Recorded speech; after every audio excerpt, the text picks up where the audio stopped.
Hello all my JavaScript friends, this is TheVirtuoid, aka Mike Smith, and this is our Hold the Tower game. Today we're going to be taking a look at the gun class. We're basically going to be taking a look at the different classes that make up the tower. As we've mentioned before, the tower contains the runners and the guns, so I thought it'd be a good idea. Let's go ahead and take a look at the gun itself. First of all, where are the guns created? Well, they're created within the tower.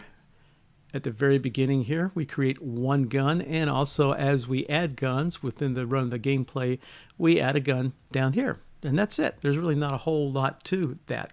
So let's just take a look at the gun and see what we have.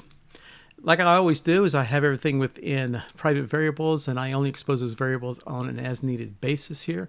I get information from the gun itself, but I do want to show you something that's very important, is what we call a placement. And I'll show you that here in just a second. And because this placement basically it allows us to be able to say, where is this gun placed?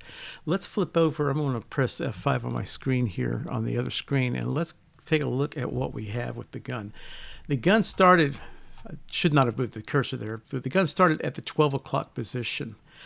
You are allowed to have at the most 12 guns in your tower, and they get placed at different positions along the clock face. So you can have, 12 o'clock, 1, 2, 3, 4, 5, 6, 7, 8, 9, 10, and 11 o'clock. And that will allow you to have all 12 of your guns. You don't get to choose where your gun gets placed. It automatically gets placed, and I will show you that here in just a second. So let's go back over to our code. The firing rate is how fast we're going to fire. That will be in part 2 of the game. Right now, the firing rate stays the same no matter what it is. And as with all of my different classes, the guns, the gun class itself will have its own little UI section where it says, how do I draw my gun out? And that's where this gun UI is all about. And we'll see that here in just a second. Here's our preload that we need to preload everything. This allows me to get the ammo damage, the ammo speed, and this is coming in straight from the ammunition that we load into the gun. When we load a gun in, we expect it to get some ammo.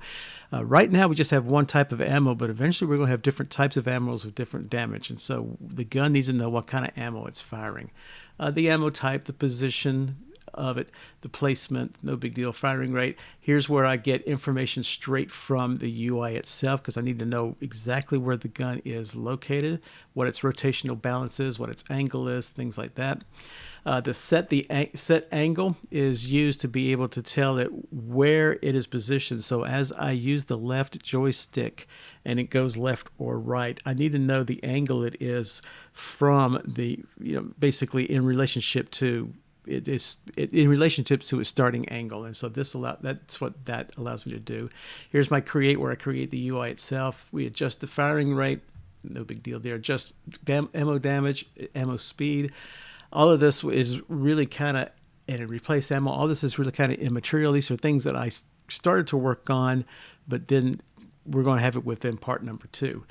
Reset position. Set position allows me to set position of the gun itself, and to set the rotation allows me to set the rotation. And this goes again straight over to the UI. A lot of this is straight into the UI. So with that, let's go into the UI itself. All right, when we go into the UI, it's very easy. There's a lot more to it than this. Here we have some information about what the gun looks like, all of my different angles, different scenes, positions, the rotation, the placement. Again, the placement is very, very important. The angles come from the starting angle. Earlier I said the angle allows me to figure out where on the great circle of the tower the gun is located, and this is where it gets its initial placement, depending upon that placement one, as we'll show you here in just a second. All my getter functions, no big deal, no big deal. Again, set angle, set preload. Here's the create, and the create is very important, is that we get the gun angle, get it on the placement. We position it on the circle itself. We create the image, and then we set the rotation.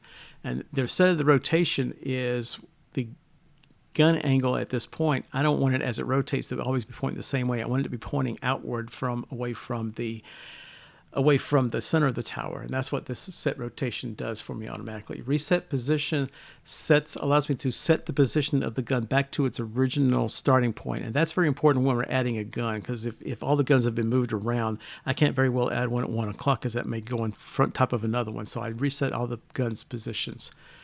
Set rotation, set visible, set position on circle. This is where we set it on the circle itself, the radius of the tower. This is where we know once we use that left joystick where it is going to locate on the tower. Now earlier I said that this placement was very important. Let me show you how that works. If we go into the tower itself, when we add a gun in the tower, we give it a new placement, and this new placement is within what we call a placement order, and I pass it this guns.length. So let me show you what that placement order is. That's within our gun position enumeration.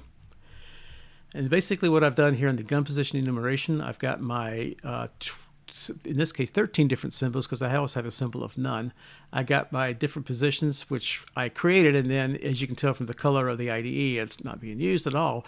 Here's all the different angles, and this is actually very important. This is where I've determined if I was to place a gun at position 3, which is 3 o'clock on a clock, what is the angle that I need to use to get it to that XY position, to get that correct XY position. And so I've computed the angles for 1, 2, 3, 4, 5, 6, 7, 8, 9, 10, 11, and 12, and of course none there.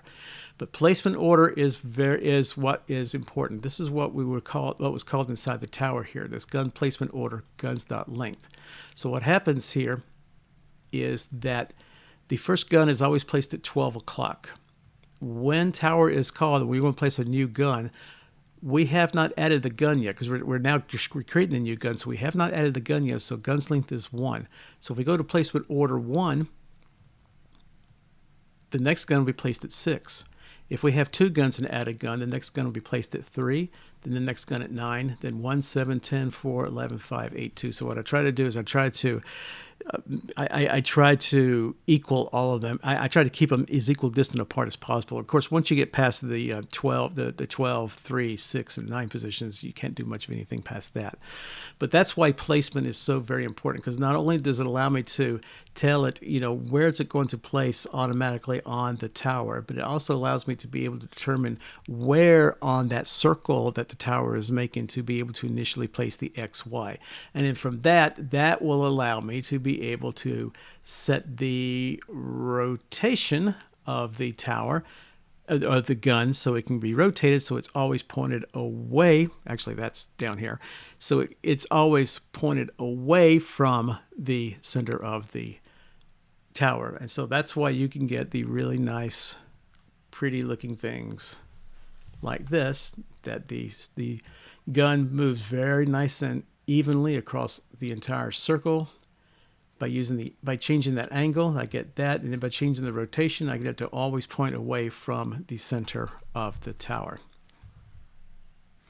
And that's pretty much it for the gun class. Thanks for watching. Subscribe to this channel to view more videos. Click on the like button on this video and visit us at TheVirtuoid.com. Also, support us on Patreon, where you can get access to member-only videos. Links are down below. Again, thank you very much for watching, and keep on coding.